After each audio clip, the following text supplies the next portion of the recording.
Hello everyone, welcome to Vaidyanath की class. तो last video में हम लोगों ने ये सीखा था कि यूरोप के प्रसार में नेपोलियन बोनापार्ट का क्या योगदान था, है ना। और ये 2021 में पूछा गया था, जिसका कि वीडियो ऑलरेडी अपलोडेड है। आप वहां जाके उसको वॉच कर सकते हैं। और इसका जो कंटेंट है कुछ इस प्रकार है। देखिए, सकारात्मक, नकारात्मक प्रभाव और निष्कर्ष। आज जो हम लोग सीखने वाले हैं ये है क्वेश्चन नंबर 5, है ना। ये है क्वेश्चन नंबर 5 दीर्घोत्तरीय में, कि फ्रांस 1848 की फ्रांसीसी क्रांति के क्या कारण थे, जो कि पूछा गया है 2013 में, 2014 में, 2019 में, 2020 में, 2022 में और 2024 में। भैया इसको करना काफी इम्पोर्टेंट माना जा सकता है अपने आप में, है ना। तो ये बहुत इंपॉर्टेंट क्वेश्चन है कि 1848 की फ्रांसीसी क्रांति के क्या कारण थे। तो इसका जो सही आंसर है ये देखिए, ये सब देखिए, आपको इटली का ये सब मिल जाएगा आपको इस तरह से। उस समय जो फ्रांसीसी 1800 मतलब फ्रांस में था, इस तरह से लोग एकत्रित होते थे। देख रहे हैं आप। यहाँ देखिए, ये लोग जो है ये मतलब कि फ्रांस के एकीकरण करने में इन लोग का बहुत ही महत्वपूर्ण योगदान रहा है। तो अब सीधे क्वेश्चन के आंसर पे चलते हैं। और इसका जो आंसर है 1848 वाली, उस पे बात करते हैं। तो इस सबसे पहले इसका क्या करेंगे, इंट्रोडक्शन लिखेंगे। इसके बारे में क्या लिखेंगे, इंट्रोडक्शन लिखेंगे, है ना। तो 1815 से शुरू करते हैं। तो 1815 के बाद यूरोप में राजतंत्र की पुनः स्थापना हुई, परंतु फ्रांसीसी क्रांति 1789 के विस्तार, स्वतंत्रता, समानता और बंधुत्व पूरी तरह समाप्त नहीं हुए थे। अब देखिए यहाँ पे जो है फ्रांस में जो क्रांति हुई थी, ये कब हुई थी, 1789 ईस्वी में हुई थी, है ना। लेकिन 1815 तक आते आते, यानी कि 11 और 15 हो गया, आपका लगभग 26 साल के बाद जो है यूरोप में जो है पुनः क्या हो गया, तो राजतंत्र आ गया, है ना। तो फ्रांस में 1830 की क्रांति के बाद जो है लुईस फिलिप के नेतृत्व में संवैधानिक राजतंत्र स्थापित हुआ। अब देखिए 1830 में जो क्रांति हुई फ्रांस में, इसमें जो है लुईस फिलिप जो है वो फिर से दोबारा से क्या आ गया, सत्ता में आ गया और राजतंत्र की स्थापना हुई। लेकिन इसकी नीतियों से जनता की अपेक्षाओं पे खरी नहीं उतरी, है ना। तो उसकी जो नीति थी उससे जनता जो है वो खुश नहीं थी। परिणाम स्वरूप क्या हो गया, 1848 ईस्वी में, यानी 1848 मतलब हो गया 18 साल बाद। कितना साल बाद, 18 साल बाद, है ना। फ्रांस में एक और क्रांति हुई जिसे 1848 के क्रांति कहा जाता है।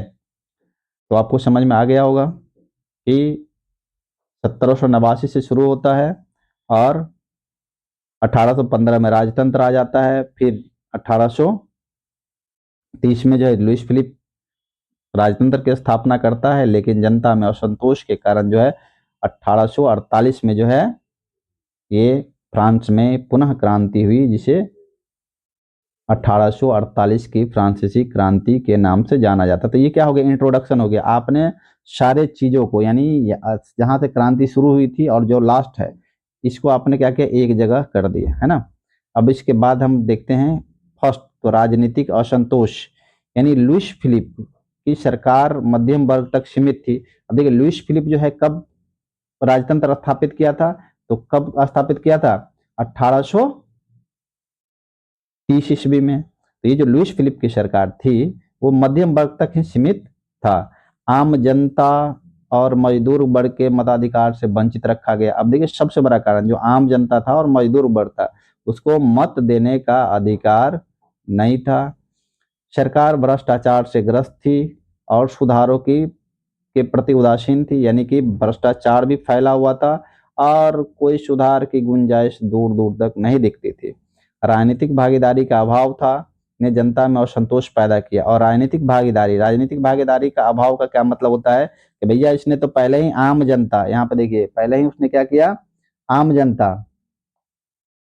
आम जनता यानी कि मजदूर और आम जनता को क्या किया, मताधिकार से बाहर रख दिया, तो राजनीतिक भागीदारी तो खत्म हो गई ना उनकी। इससे क्या था कि जनता में असंतोष की भावना था। तो ये था राजनीतिक कारण कब की क्रांति का, 1848 की क्रांति का। दूसरा कारण जो होता है वो होता है आर्थिक संकट, यानी आर्थिक कारण, है ना। तो दूसरा कारण की बात करते हैं, आर्थिक कारण की बात करते हैं, आर्थिक कारण, है ना। तो 1840 के दशक में फ्रांस गंभीर आर्थिक मंदी से गुजरा। अब देखिए 1840 के आसपास जो है वो फ्रांस में क्या हो गया, आर्थिक मंदी हो गया। फसलों की खराबी के कारण खाद्यान्न पदार्थों की कीमतें बढ़ गई। अब भैया जब फसल ही खराब हो जाएगा तो इसकी कीमत तो बढ़ेगी ही।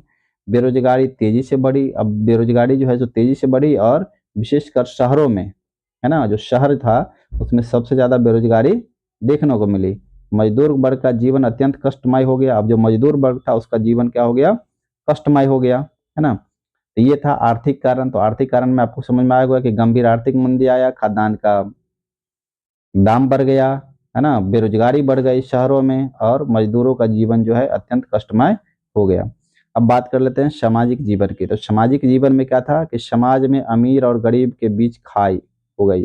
और देखिए ये सिर्फ उसी समय का नहीं है, अगर आप अभी के भी इकोनॉमी की बात करेंगे तो अनइक्वल डिस्ट्रीब्यूशन ऑफ इनकम जो है, अनइक्वल डिस्ट्रीब्यूशन ऑफ इनकम, ठीक है, अनइक्वल डिस्ट्रीब्यूशन ऑफ इनकम, ये जो है किसी भी देश का सबसे बड़ा आर्थिक संकट है। यानी आज भी देखिए तो आपको देखने को मिल जाएगा कि गरीब जो है गरीब हो रहा है ना, गरीब जो है गरीब हो रहा है, और अमीर जो है अमीर हो रहा है। इस पे ज्यादा बात नहीं करेंगे, नहीं तो ये विरोधाभास हो जाएगा।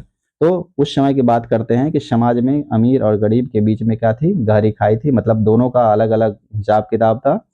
पूंजीपति वर्ग लाभ में था, जबकि मजदूर वर्ग का शोषण का शिकार हो जाता था। सामाजिक न्याय और समान अवसरों के अभाव का क्रांति का बड़ा कारण बना। अब बताइए सामाजिक न्याय भैया कहाँ से होगा, जब आपने क्या किया कि मजदूरों को और जो किसान वर्ग था, जो आम आदमी था, उसको आपने बाहर कर दिया मताधिकार से, तो सामाजिक न्याय कहाँ हुआ, समान अवसर कहाँ हुआ। तो ये सब भी जो है जो क्रांति का एक बहुत बड़ा कारण बना। तो ये कुछ कुल मिला के जो 3 पॉइंट था, ये क्या था, सामाजिक कारण। अब बात करते हैं, देखिए 3 कारण तो हमने समझ लिया कि आर्थिक कारण, ठीक है, राजनीतिक कारण और सामाजिक कारण। और जो कारण था ये क्या था कि उदारवादी और राष्ट्रवादी विचारों का अभाव, है ना। तो फ्रांसीसी क्रांति, देखिए फ्रांसीसी क्रांति 1700, उदारवादी विचार अब भी जीवित थे। मतलब उदारवादी जो विचार था वो क्या था, अब भी जीवित था। जनता संवैधानिक शासन, स्वतंत्रता और समानता चाहती थी। हमने आपको क्या बताया कि 1789 ईस्वी में जो फ्रांसीसी क्रांति हुआ था, ये अभी भी जो है तो लोगों के अंदर जो है ये मतलब कुलबुला रहा था, है ना। शिक्षा के प्रसार से राजनीतिक चेतना बढ़ी। और देखिए 1700, देखिए 1789 और 1848, इसमें काफी डिफरेंस है ना। 1848 तो लगभग 50 साल ये हो गया, 11 साल ये, मतलब लगभग 60 साल, यानी 60 ईयर में जो है ये लोगों का लाइफ स्टाइल तो थोड़ा चेंज होगा ना। तो इसमें शिक्षा का प्रसार से जो है लोगों में क्या हो गया, राजनीतिक चेतना बढ़ी। अखबारों, भाषणों और राजनीतिक सभाओं ने जनता को जागरूक किया। और जो अखबार था, लोगों का भाषण था, जो बुद्धिजीवी वर्ग थे, और जो राजनीतिक सभा हुई, इससे भी लोगों में जागरूकता बढ़ी। तो ये था उदारवादी और राष्ट्रवादी विचारों का प्रभाव। अब इसके बाद है, देखिए तो ये हमने यहाँ तक कंप्लीट कर लिया है ना। नेक्स्ट वीडियो में जो है, देखिए यहाँ तक हमने कंप्लीट कर लिया उदारवादी विचारों का प्रभाव। नेक्स्ट वीडियो में जो है इसी क्वेश्चन को ये करेंगे कि बैंकट आंदोलन क्या था, मजदूर वर्ग की भूमिका क्या थी उसमें, है ना, शासन की दमनकारी नीति। तो ये 3 पॉइंट जो है हम लोग नेक्स्ट वीडियो में करेंगे।